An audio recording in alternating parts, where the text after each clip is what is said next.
Morari road પર સુમેરો silver લિફ્ટમાં રહેતા અને ડાઇંગ પ્રિન્ટિંગ પ્રેસના વ્યવસાય સાથે સંકળાયેલા પ્રતિક મનોજભાઈ ગોયલે તેમના પિતા અને ભાઈ સાથે મળીને પલસાણા તાલુકાના માખીંગા ગામે 20,539 ચોરસ મીટરની બિનખેતીની ઔદ્યોગિક જમીન ખરીદી હતી।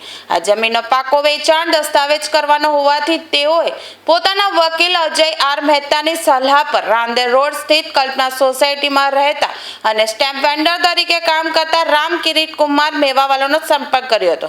ગઈ તારીખ 6 એપ્રિલ 2024ના રોજ રામ મેવાવાલાએ જમીનની વિગતો જોઈને જનરલ સ્ટેમ્પ પેપર પર માટે ₹10.61 લાખની માંગણી કરી હતી। આ રકમ સરકારી તિજોરીમાં ભરવાની હોવાનું કહી તેણે આ પૈસા તેની પત્ની સલોની રામ મેવાવાલાના સ્ટેટ બેંક ઓફ ઇન્ડિયાના ખાતામાં જમા કરાવવા જણાવ્યું હતું, જેથી ગોયલના પિતાના ખાતામાંથી પૂરેપૂરી રકમ RTGS મારફતે ટ્રાન્સફર કર્યા હતા।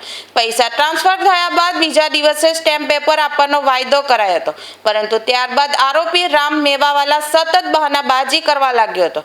વારંવાર ઉઘરાણી કરવા છતાં આજ દિન સુધી સ્ટેમ્પ પેપર પર આપવામાં આવ્યા ન હતા।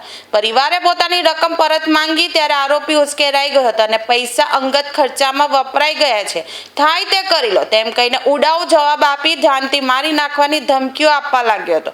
આખરે છેતરાયેલા હોવાનો અહેસાસ થતા પ્રતિક ગોયલે પાલ પોલીસ સ્ટેશનમાં સલોની રામ મેવાવાલા અને રામ કિરીટ કુમાર મેવાવાલા વિરુદ્ધ ગુનો નોંધી તપાસ આદરી છે।